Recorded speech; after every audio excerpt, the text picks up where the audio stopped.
Reborn just before the Great Famine, I decisively sold my space jade bracelet to a second-hand dealer for a single penny. In my past life, the educated youth I admired, Lu Hao, used marriage as leverage to take my family heirloom jade bracelet as a dowry and gave it to his first love, Lin Qingru. During the 5-year famine that followed, Lin Qingru and Lu Hao lived lavishly, enjoying fine food and drink, leading a comfortable life. Meanwhile, kept in the dark, I dared to eat only half a piece of coarse pancake each day, toiling diligently like an old ox to manage the entire household. Whenever I was exhausted, Lu Hao would gently hold me in his arms and whisper, "Once we survive the famine, I will treat you well. If you're really tired, just take a rest. It's all my fault for being useless." With tears of emotion in my eyes, I continued to force myself to serve as the family's unpaid nanny. Until the final year of the famine, when I was reduced to skin and bones, I begged Lu Hao on my deathbed to let me eat a whole pancake. But he just held Lin Qingru in his arms, looking down at me with disdain. "If it weren't for Qingru wanting your bracelet back then, I would never have married you. These 4 years of providing you with food and shelter mean I owe you nothing anymore." As he spoke, he had Lin Qingru bring out a plate of fragrant roasted chicken, then casually threw it to the ground, trampling it into the dirt without a second thought. "You probably don't realize this jade bracelet still holds great power. Take a look at yourself, do you even deserve it?" A metallic sweetness rose in my throat, and I spat out a mouthful of blood. Seeing the disgust in their eyes, I finally realized just how foolish I had been. When I opened my eyes again, I had returned to the day before Lu Hao arrogantly demanded my jade bracelet. The moment I saw the intact jade bracelet on my wrist, I pinched my thigh hard to confirm it wasn't a dream. A sharp pain shot through me, bringing tears to the corners of my eyes, yet I laughed out loud with joy. I had truly been reborn, and I was reborn the day before Lu Hao came to take the spatial jade bracelet from me. After getting up, I quickly wrapped the jade bracelet in cloth and went to town to find a second-hand dealer. "1 cent, will you take it?" The vendor's eyes lit up instantly when he saw the jade bracelet's quality. "I'll take it." After selling the spatial jade bracelet for a pittance, I seized the opportunity to ask for a bag of his unwanted bean seed bracelets, a full 100 of them, all hidden in various corners of my home. In my previous life, Lu Hao took my family heirloom jade bracelet as my dowry to him on the premise of marrying me. At that time, he patted his chest and assured me, "Although I can't afford even a penny for your bride price now, I will definitely make sure you live a good life in the future." 1 month after the wedding, famine struck, and I grew increasingly anxious as I watched the dwindling food supplies at home.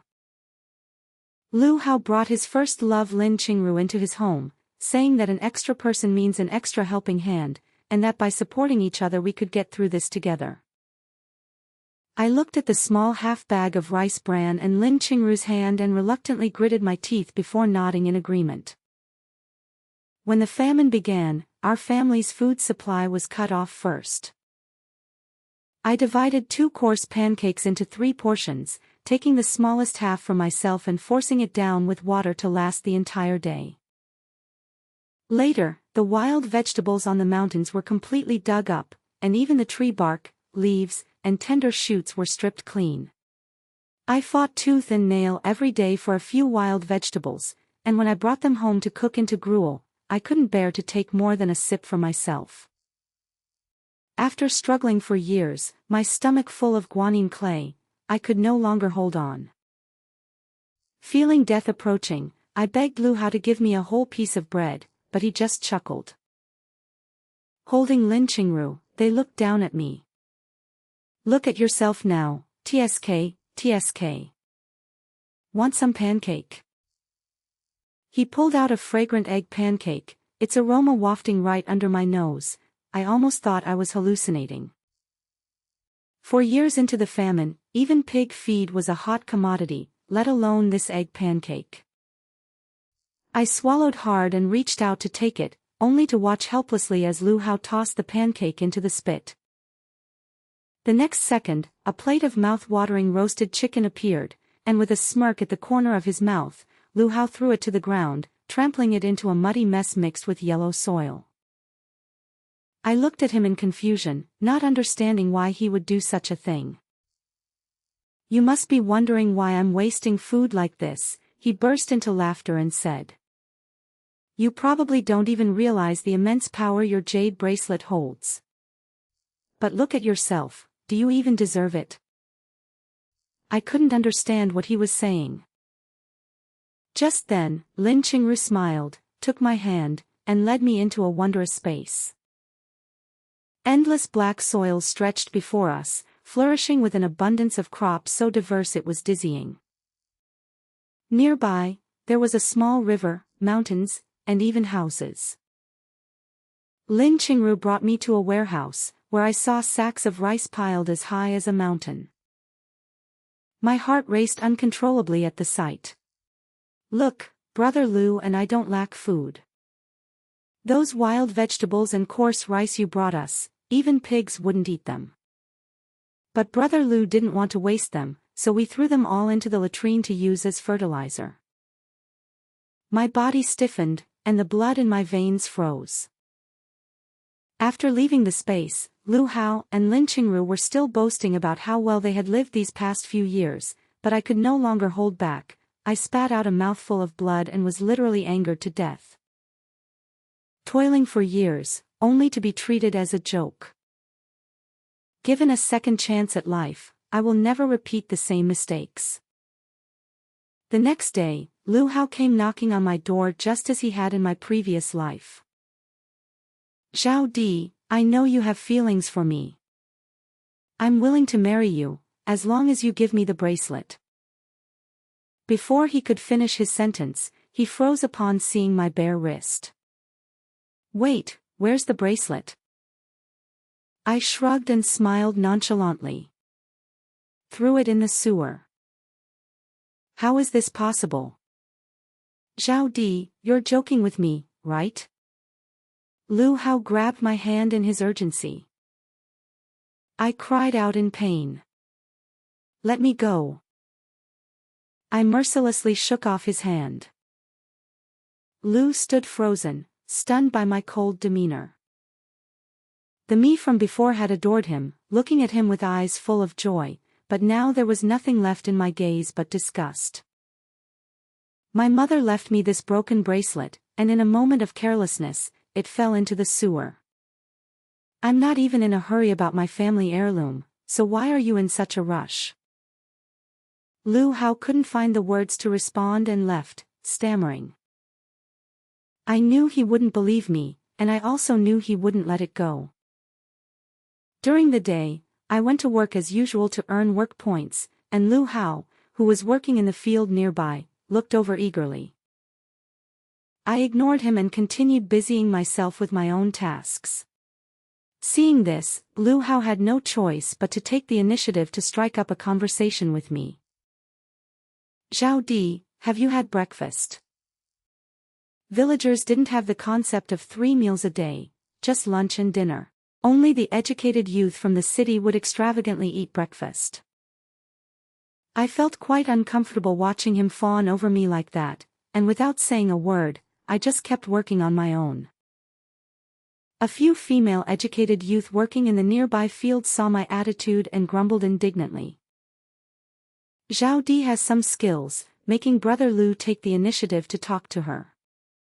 Who knows where she learned these playing hard to get tricks? She didn't even bother to reply to Brother Lu. If only I could have such good fortune.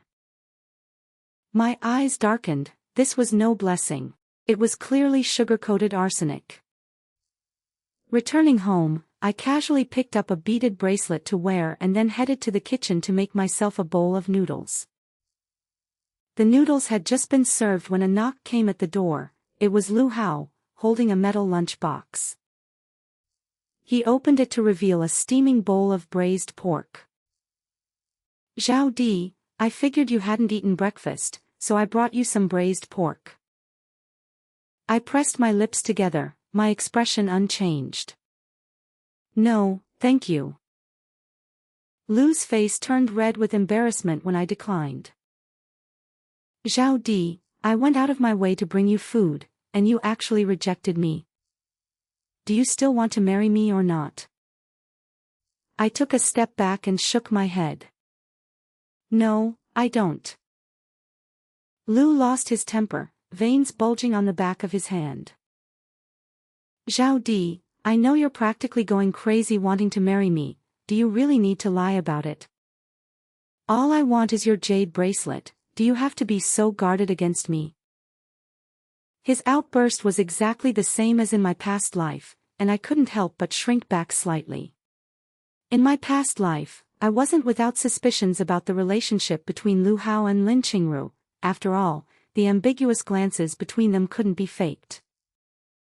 But every time I tried to bring it up, Lu Hao would cut me off, remaining silent with a dark expression, waiting for me to doubt myself and eventually apologize to him. He was moody and unpredictable with me, yet always greeted Lin Qingru with a warm smile. How could this not make me overthink?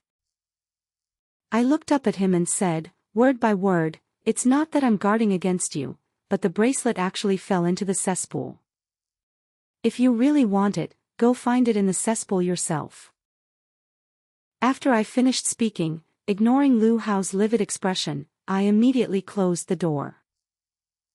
After taking a deep breath, I looked up and suddenly met Lin Qingru's smiling gaze. My body stiffened as she grabbed my hand, pushed up my sleeve, and said calmly, "Lost?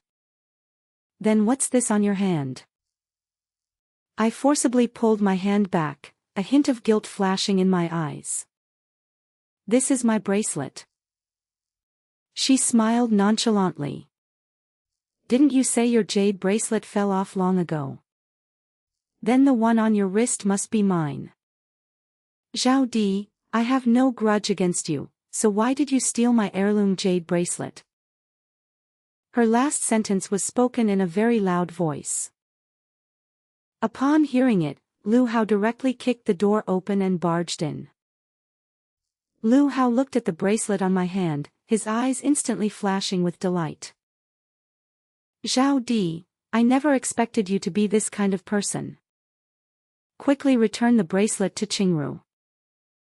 Watching the two of them play off each other, I smiled deprecatingly. How foolish I must have been in my past life not to realize they had already been secretly together.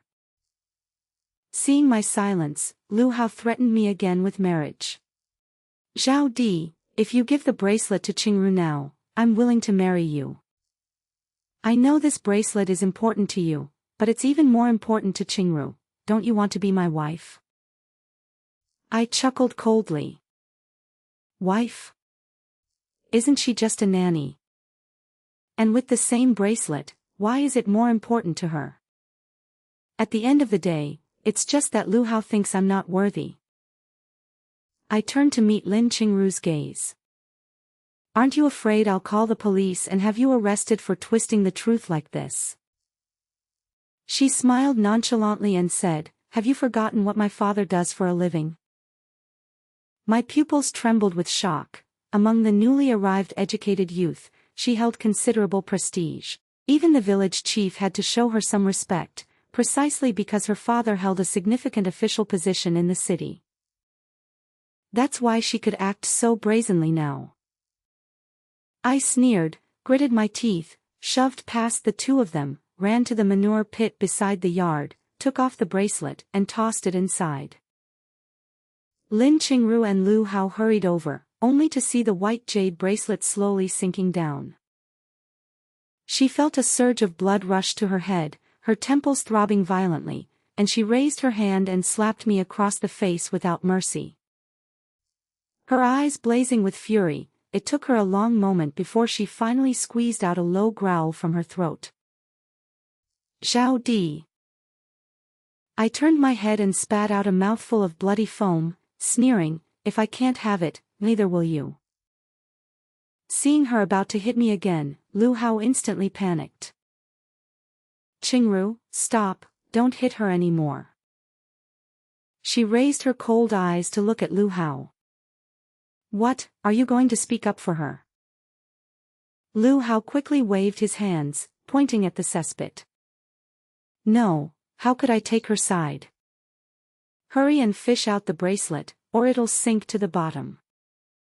Her eyes gleamed as she snorted coldly and ordered Lu Hao to tie me up. She then grabbed a ladle and began scooping frantically. Seeing that I couldn't break free from the ropes, Lu Hao also went to help her retrieve the jade bracelet. I don't know how much time had passed when suddenly a cry of delight rang out. I saw two foul-smelling figures walking toward me, holding something in their hands. Instantly, my stomach turned uncontrollably. I looked at the two of them with disdain, and seeing her face instantly turn cold, Lu Hao quickly urged her to go wash up first, while he himself held the bracelet and rinsed it repeatedly under running water. After she finished washing up, she walked up to me wearing the bracelet, swinging it proudly in front of me. What do you think? Didn't I get it in the end? I spat a mouthful of saliva onto her. Even a cesspool you dig through, and you call yourself a pretty educated youth from the city? Don't you find it disgusting? Her face darkened, and seeing this, Lu Hao raised his hand and slapped me as well. Bound as I was, I couldn't dodge and took the hit squarely. A man's strength is far greater than a woman's, and one side of my face instantly swelled up. Lin Qingru finally cracked a smile as she watched my disheveled state. Brother Lu, this woman really deserves to die. Why couldn't she just hand over the bracelet nicely? She's made us waste so much effort and time. As she spoke, still not satisfied, she picked up a withered willow branch nearby and lashed it fiercely against me, tearing my skin open. I looked at Lin Qingru and gritted my teeth, unwillingly asking, I just want to know, what do you want my bracelet for? Lin Qingru exchanged a glance with Lu Hao, then covered her mouth and laughed. I don't mind telling you, I've had the ability to dream prophecies since I was a child. I had a dream that a 5-year great famine is coming. In the dream, you lived well with the bracelet that has spatial powers, eating and drinking well, while Brother Lu Hao and I could only miserably fight with others for wild vegetables. At this point, a trace of unwillingness flashed in Lin Qingru's eyes, but it was quickly replaced by joy. Now that the bracelet is in my hands, I'll be the one living the high life. Lu Hao chimed in, Qingru, the bracelet is yours now. Lin Qingru rooted firmly, yes, it's mine, and no one can take it away. Lin Qingru spoke, then resolutely closed her eyes and bit her own finger. The blood dripped onto the jade bracelet, faintly emitting a fluorescent glow. Lu Hao's throat tightened. He had lost count of how many times Lin Qingru had boasted about the bracelet's power, and now he watched her wrist with bated anticipation. Lin Qingru's smile gradually widened, bordering on madness as she laughed. Infinite space, thousands of acres of fertile land, they're all mine. Lu Hao, afraid that Lin Qingru might forget him, leaned in. Qingru, don't forget me. I went to a lot of trouble to help you get that bracelet. Lin Qingru said somewhat impatiently, I know, don't worry. As long as I'm around during the famine, you won't starve. Lu Hao nodded and continued to look at the bracelet with anticipation.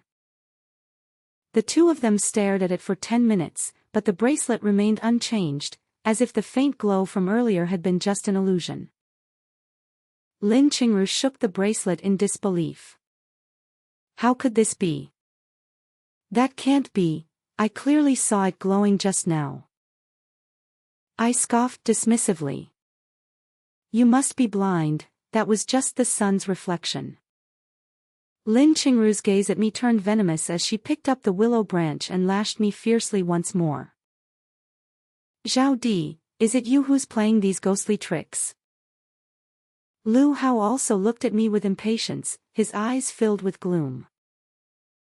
Zhao Di, why bother resorting to such petty tactics?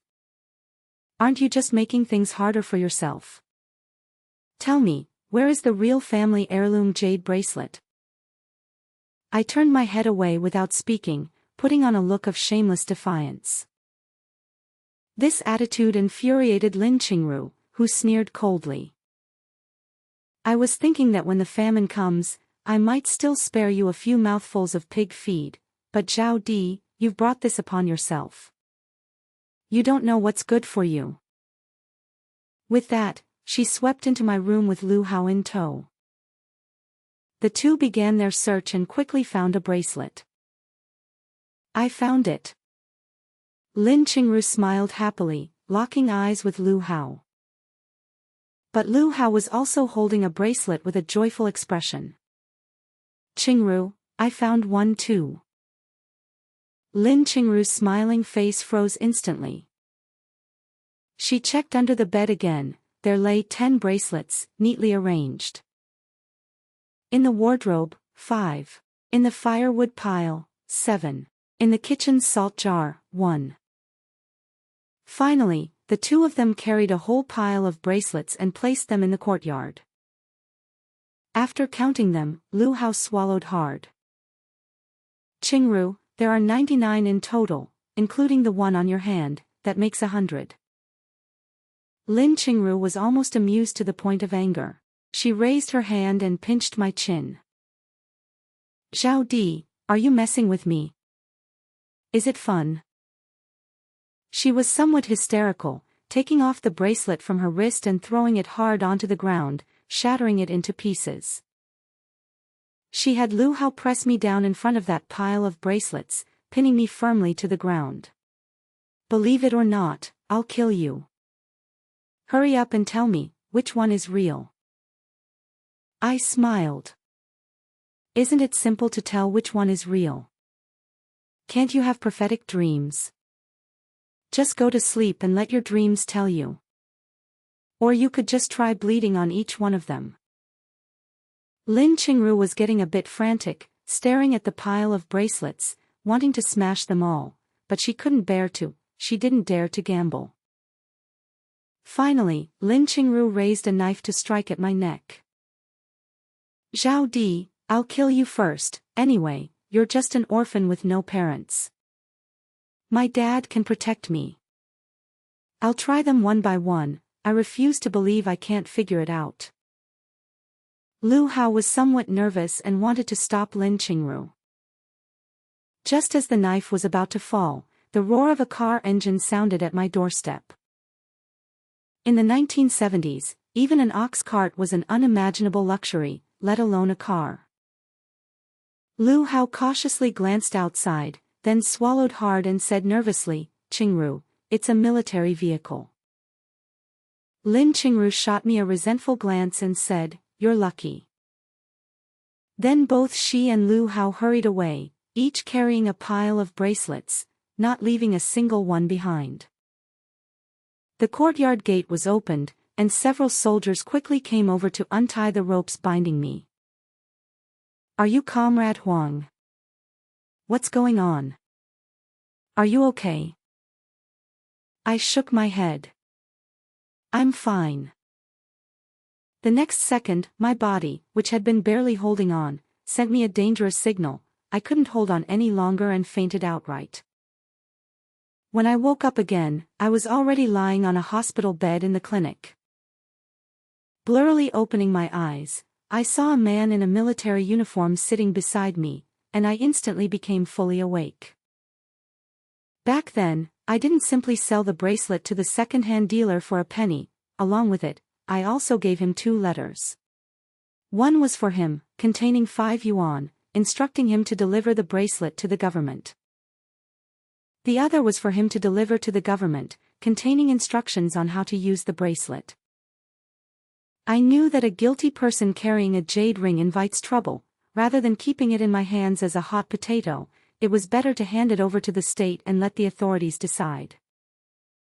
Now it seemed the state had recognized the importance of this bracelet. Seeing me awake, the leader kindly handed me a glass of water. Comrade Huang, have some water first. I nodded, took a sip of water, and felt slightly less tense and restrained. Comrade, you're aware this bracelet possesses extraordinary powers, aren't you? I nodded. I know. Precisely because I know, I turned it over to the state. Only the state can unleash its greatest potential for the benefit of the people. The leader's smile deepened as he patted my shoulder. Good comrade. Is the news about the famine you mentioned in the letter reliable? I nodded and then recounted Lin Qingru's prophetic dream word for word, but kept the fact of my rebirth to myself. Some things don't need to be said entirely. The leader understood the gravity of the situation and quietly went to work. After resting for 2 days, the army sent me back to the village, along with a considerable amount of food and money vouchers. Of course, I saved the bulk of it. As soon as the army vehicle left, Lu Hao arrived with Lin Qingru in tow. Zhao Di, what connections did you pour to have the army escort you back?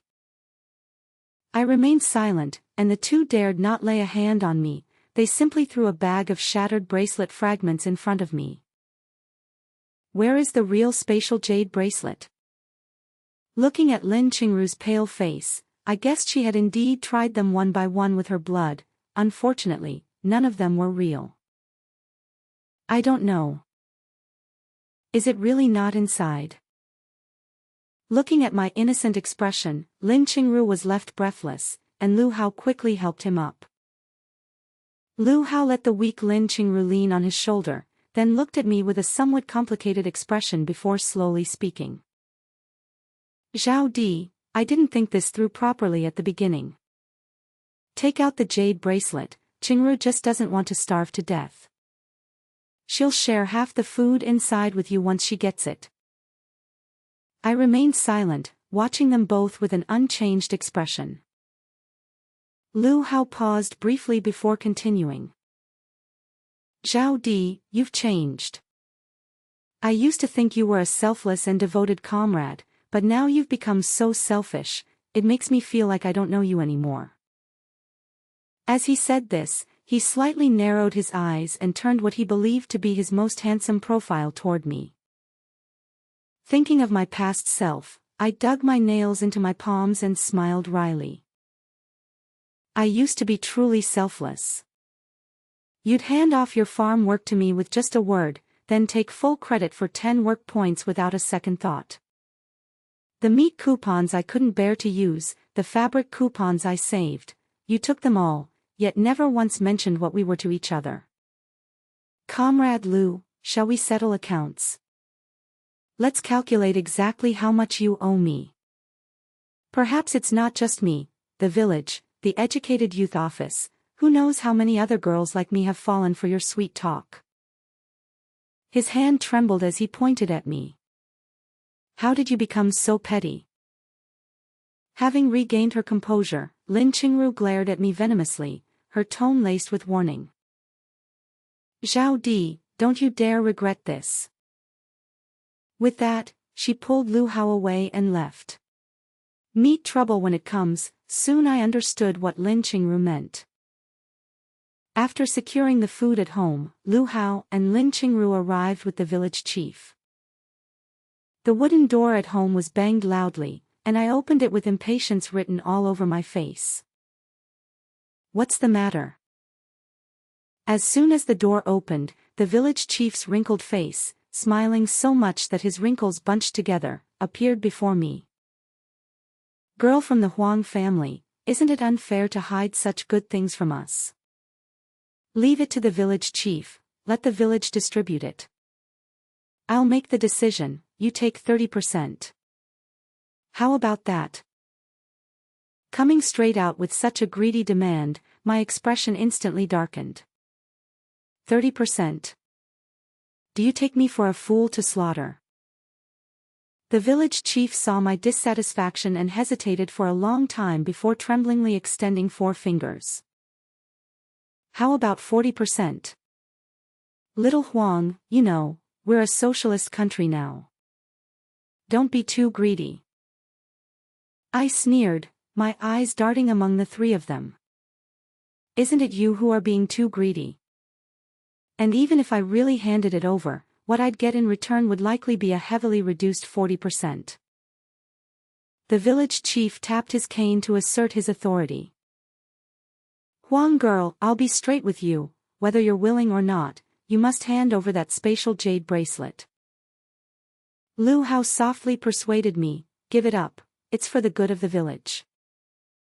I remained silent, the atmosphere tense and deadlocked.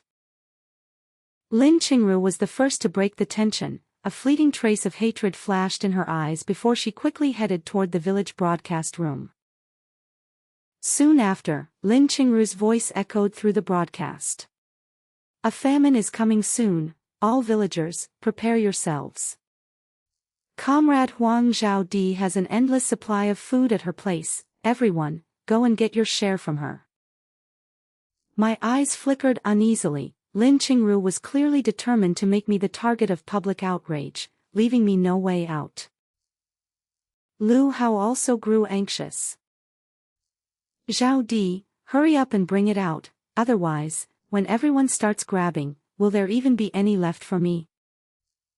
With that, he closed his eyes, as if steeling himself to say through gritted teeth, word by word, as long as you're willing to hand over the real spatial jade bracelet, I can marry you right now, the wedding night will be tonight. I looked at his face, which overlapped in my mind with the one that had once flaunted its arrogance before me in my past life. Slap, with a crisp sound, I slapped him across the face. Lu Hao opened his eyes, feeling the burning sensation on his cheek, and looked at me in utter disbelief. Zhao Di, you hit me. Before I could speak, Lin Qingru had already run over, followed by a throng of villagers, each one like a wolf, their eyes gleaming with a red light. Lin Qingru stood at the forefront, arms crossed, glaring at me with a vicious smile. Zhao Di, if I can't have it, neither will you. The villagers behind her raised their hands and waved, shouting loudly, hand over the jade bracelet. Clearly, on the way here, she had already told the villagers about the spatial jade bracelet. Lu Hao ran to stand beside Lin Qingru, and the two of them smiled at me, as if waiting to see how I would handle the situation. Over the jade bracelet, one villager said, Little Huang, the whole village watched you grow up, you wouldn't be so heartless to us, would you? That's right, Auntie even gave you a steamed bun when you were little. Give the bracelet to me, and I'll treat you like my own daughter from now on. Everyone was racking their brains, trying to figure out how to cozy up to me. But after I became an adult, my parents passed away, and I didn't rely on charity from others. Instead, I survived by the labor of my own two hands, stubbornly clinging to life. The petty favors they spoke of now sounded utterly ridiculous to my ears. Just as everyone could no longer hold back and was about to pounce on me and strip me of my clothes, that middleman in the crowd rushed to the front and shouted, Don't pressure Comrade Huang, she sold the bracelet to me days ago. Gasps rose one after another from the crowd. Is this real? The middleman picked at his ear. Of course. Huang Zhaodi's bracelet isn't anything fancy, but I can still tell if it's genuine or not. Lin Qingru grew anxious and quickly asked, Does the bracelet have? She had the dream again, the bracelet's appearance vividly clear in her mind. The second-hand dealer was the first to respond. No, our Jade, with a scratch right across the red patch, like a school of swimming fish. Hearing the dealer describe the bracelet's features with uncanny accuracy, Lin Qingru's face instantly paled, and her legs gave way as she collapsed onto Lu Hao. At that moment, Lu Hao's mind exploded with a boom, leaving only the words, sold, echoing relentlessly in his head. Sold? Sold where? He hastily asked again, a glimmer of hope flickering in his eyes. The middleman shrugged. Who knows how many hands it's passed through by now? How would I know? The last glimmer of hope was extinguished, and Lu Hao and Lin Qingru collapsed onto the ground just like that. I watched the crowd gradually disperse and was about to head back inside when I saw Lin Qingru force herself to stand up. No bracelet. Buy grain. I'll send a telegram to my dad right now and tell him to wire me the money. By then, I can stockpile grain and sell it at high prices during the famine, making a huge profit. Lu Hao also perked up, standing up from the ground. Yes, buy grain. The village chief didn't leave, just gave me a complicated look. Huang girl, you've offended the whole village. I doubt anyone would be willing to sell you grain. Lin Qingru gloated again. Zhao Di, as an orphan, you probably don't have much money to buy grain in the city, do you? Lu Hao glared at me, recalling the slap I'd given him earlier, and gritted his teeth. Humph, if you're willing to kneel and lick my shoes by then, I might spare you some spoiled food. The group burst into laughter, as if they could already picture me starving and destitute by the roadside when famine struck. A few days later, perhaps because the news of Lin Qingru's prophecy about the famine had spread, neighboring villages began hoarding grain on a large scale, and the frenzy spread to the city, where the supply and marketing cooperatives were completely emptied of food. Everyone spent their entire savings to stockpile food at home, terrified of the impending famine. And just as the village chief had said, almost no villagers were willing to sell grain to me. When I woke up at midnight a week later, I found several sneaky figures lurking by the yard. Feeling uneasy, I ran to the kitchen to check. Sure enough, all the food had been stolen clean. But they left me 2 bags of rice bran, as if mocking me. Early the next morning, it was the very day the famine had arrived in the previous life. The sky resembled a scorched blue cloth, faded and pale, its edges curled with marks, birds and beasts cried restlessly, and everyone rushed to the village ancestral hall. The famine is really coming, what should we do? I'm not sure if the food I've stockpiled is enough. Qingru, I know you have some, could you sell me a bit? Lin Qingru said with a smile in the crowd, if anyone is running low on food, you can come to me. I'll give you a friend's discount, just 10 times the price at the supply and marketing cooperative. The crowd forced a smile in response, but no one spoke up. At that moment, Lin Qingru spotted me, her eyes instantly lighting up with a mocking smile at the corners of her lips. Comrade Huang, I heard all your family's grain was stolen. Would you like me to sell you some grain? Only 20 times the original price. The auntie who had just been worrying about not having enough stored food immediately cheered up on hearing Lin Qingru's words. With me as such a miserable comparison, she instantly straightened her back.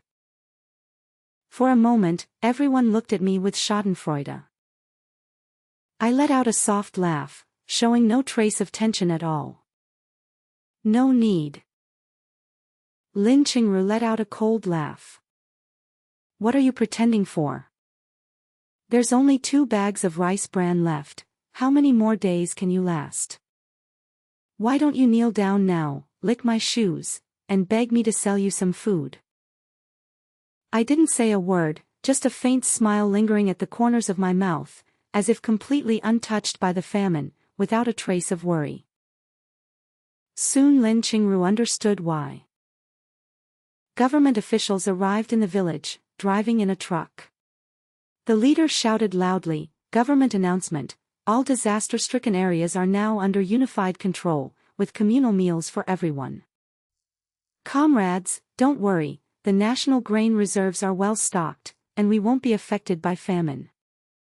We will do our utmost to ensure that not a single person starves to death." As soon as he finished speaking, the expected thunderous applause from the leading man did not come. Instead, there was a heavy, definite silence. Puzzled, he looked at the crowd surging out from the village ancestral hall, their faces filled with complex emotions. Until just now, that auntie swallowed hard and slowly spoke up. The government provides us with food, so what about the stockpile I hoarded? I've stockpiled enough for a year. I've stockpiled enough for 5 years. I've stockpiled enough for 10 years. Lin Qingru didn't speak, her face turned pale as if she had been struck dumb. After a long while, she murmured, "I've stockpiled." Before she could finish her sentence, 2 streams of tears rolled down her cheeks in despair. Only she knew how hard she had struggled to extract most of her family's savings from her father to buy food supplies. But now she was being told that while the famine had indeed arrived, the government would provide rations and no one needed to worry. This was undoubtedly the most fatal dagger plunged into her heart. Lu Hao couldn't afford to worry about Lin Qingru at this moment. Though his family background wasn't as privileged as hers, he had still managed to exhaust his family's savings to exchange for food at exorbitant prices. The villagers and over a dozen educated youths, upon realizing the situation, frantically rushed toward Lin Qingru, some even grabbing firewood sticks from the ground as weapons along the way. They were practically itching to beat Lin Qingru to death. The higher-ups knew she could have prophetic dreams and specifically sent people to fetch her. At this moment, several soldiers descended, silently forming a protective line around Lin Qingru. Seeing they couldn't do anything to Lin Qingru, the crowd wailed and hurled insults. It's all her fault for saying a famine was coming and everyone would starve to death, otherwise, I wouldn't have hoarded so much food. Now look, I even bought it at triple the price. Now I don't know if I can sell it back at the original price. Lin Qingru's entire being seemed dazed and confused. Until as she was being escorted past me by the soldiers, she suddenly looked up and met my gaze with venom in her eyes. It was you, wasn't it? You handed the Jade bracelet over to the state. Zhao Di, why do you keep ruining my plans again and again? I nodded slightly and said calmly, because I'm a good citizen. I certainly can't just think about myself without considering the country. Lin Qingru let out an uncontrollable roar, as if venting all the anger and resentment in her body. She kept cursing at me from behind, but I didn't care, because I knew that for the rest of her life, she would likely be controlled and used as a tool for prophecy. The government arranged a job for me that's sufficient to ensure a comfortable life for the rest of my days. And since I voluntarily handed over the Jade bracelet, the rewards and compensation were also exceptionally generous. I believe the nation will utilize this Jade bracelet to create its greatest value, and I happen to be fortunate enough to witness all of this. As for the famine, with ample food supplies, no major incidents occurred. The only one who went mad alongside Lin Qingru was Lu Hao. Unlike his carefree and content self in his previous life, he had now become a village idiot who only knew how to giggle foolishly. Occasionally, passers-by could hear him muttering, "The Jade bracelet is mine, Zhao Di, you're not worthy."